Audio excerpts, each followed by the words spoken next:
What's up, my friend? I hope you're doing well, and in case you don't know me, my name is Chris, and I've been composing and arranging music for many years now, and I've had the pleasure of helping others on their journey as well.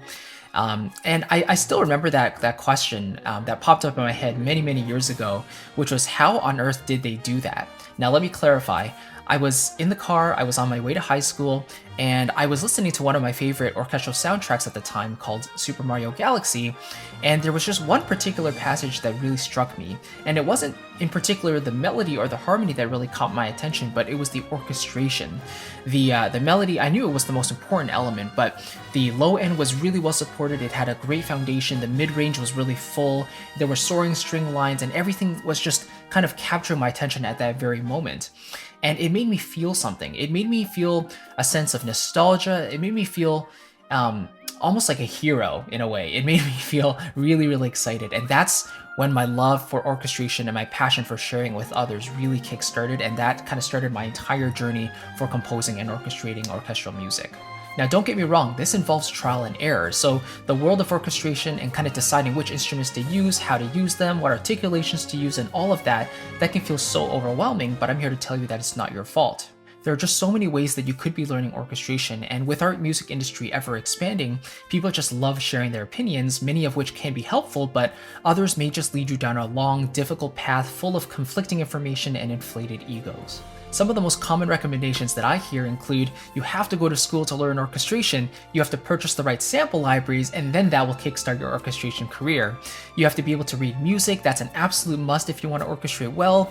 You have to study scores, you have to be able to read notation and follow along with the scores in order to learn it the best. And one that I really love is that transcribing every day is a must. Transcription is the key to learning orchestration. Now, what's interesting is while all of these can be certainly helpful for improving your orchestrations, I wouldn't consider any of them absolutely necessary and critical to improving at your orchestrations. In fact, what's really worked for me from the very beginning all the way up to now is critical listening. And to be completely honest, a lot of people neglect this part of learning orchestration. They neglect critical listening, and so they revert to studying a whole bunch of orchestration textbooks, watching a ton of YouTube videos, looking at forums, reading conflicting advice, of course, and they just basically end up second-guessing themselves every time they go to orchestrate because there's just so much that they could be pulling from, but they have no idea where to really start. But critical listening is, again, something that I've done from the very beginning, and it's allowed me to develop the confidence to orchestrate effectively and quickly no matter the context. In fact, my clients specifically hire me to orchestrate their music and bring their musical ideas to life using my sample libraries and creating a virtual orchestration that really just breathes and flows and allows their music to sing and deliver that musical message that they're going for. So then you might be asking, well, what does it take to truly transform my virtual orchestrations? Like, what do I need to do to actually get it up to that professional level? And while, again, there are so many things we could be considering, we can break it down into a few core components that we must consider. Number one is a fundamental understanding of the orchestra and its core components. The second is how each instrument sounds and functions, as well as its limitations. In addition, it's really important to understand how different instruments combine to create different textures, unique timbres, and create certain emotions that you want to get from your instruments as well. We also want to be able to take our orchestration knowledge and apply it to the virtual world as well. So understanding how to use your sample libraries to get the best musicality out of them and really just create results that move the listener. Of course, we'll also need a solid DAW and programming workflow so that you can work with efficiency and ease. And finally, you'll also need to be able to polish your tracks through mixing and mastering, which is where we take our individual tracks and polish it all up to create a final master that sounds professional, loud, and full. With all of these components in place, it's absolutely necessary to orchestrate your music using your virtual instruments, knowing that you're making the right choice every time you pick an instrument, pick the right articulation, writing in the modulation, all in the name of creating a natural musical result that takes your listener on a journey. As I've been orchestrating over the years, I've really just developed and refined my workflow to help myself and my students, and this is something that I really want to share with you because I know how important proper orchestration can be for your music. I'm really excited and proud to share with you Virtual Orchestration Mastery.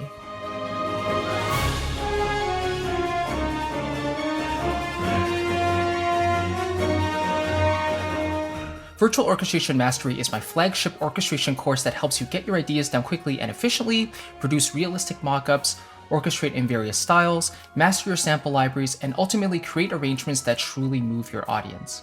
The course itself is split into 7 core modules. So the first one touches on an overview of the symphony orchestra, taking a look at the core components of the orchestra, how technology has revolutionized over the years and how that affected our industry, the main differences between sample libraries and the live orchestra and which is better for you, what constitutes a good versus a bad arrangement, and much more.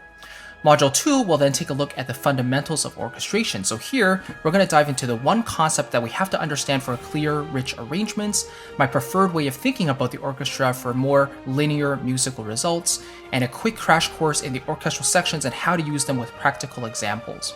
Module 3 then dives into the practicalities of sample libraries. So here we'll talk about all-in-one versus dedicated libraries, my favorite sample library recommendations that I use on a regular basis, and this is totally updated, the scary truth about sample libraries that you definitely don't want to miss, and much more. In Module 4, we're going to move on to specific virtual orchestration techniques. So we'll cover things such as the virtual orchestration roadmap, designed to take you from your initial concept to the polished arrangement, everything you need to know about MIDI CCs and how to create musical results using them effectively, and how to orchestrate ostinatos and transitions for juicier arrangements, among many other things. Module 5 is where we'll talk about orchestrating in various styles. So now that we have our basic knowledge of orchestration, we'll also take a look at how to write and arrange in those different styles as well. We'll take a look at 7 of the most common film scoring genres that you need to know about, some foolproof templates for instant orchestration starting points, and some practical examples using my own personal projects and live compositions. Module 6 is where we'll take everything we've learned so far and put it into practice. So I'm going to orchestrate a piece with you over the shoulder so you can see every decision I make with no stone unturned. I'm going to show you how I choose the best sample libraries for each part while keeping things super simple, and I'll go into how I program and layer my instruments to achieve desired timbres and textures. And finally, Module 7 is where we'll mix and master our piece. So here, we're going to take you through my step-by-step method for clean and cohesive mixes, the #1 mixing secret that will get you 80% of the way to a finished mix. I'll show you how I top-down mix so I can get better results in less time, and then a really quick mastering process that raises your track to that commercial level and really polishes things up. I've also got some really cool bonuses I want to share with you as well. Please take the time to read through them down below. But essentially, these are supplementary materials that you can go over that didn't really fit into the core course itself, but these will help you along your virtual orchestration journey as well and kind of refine some things and give you a better look into my workflow there as well. Of course, your purchase comes back with my 100% money-back guarantee, so if you don't enjoy the course for any reason, simply email me within the first 30 days and I'd be more than happy to refund your purchase, no questions asked. One more thing I should mention is that while you're going through the course, you'll have instant access to me whenever you like. So if you have any specific questions while going through, maybe something doesn't make sense, or you want me to elaborate on something, you can simply leave a comment or your question under any of the videos, and I'd be more than happy to get back to you, usually within a day or two, because I truly want you to succeed, and I believe it's important to give you my personal thoughts if you have specific questions. So other than that, thank you so much for your time. I really appreciate it, and I really hope you enjoy Virtual Orchestration Mastery. I'll see you on the inside.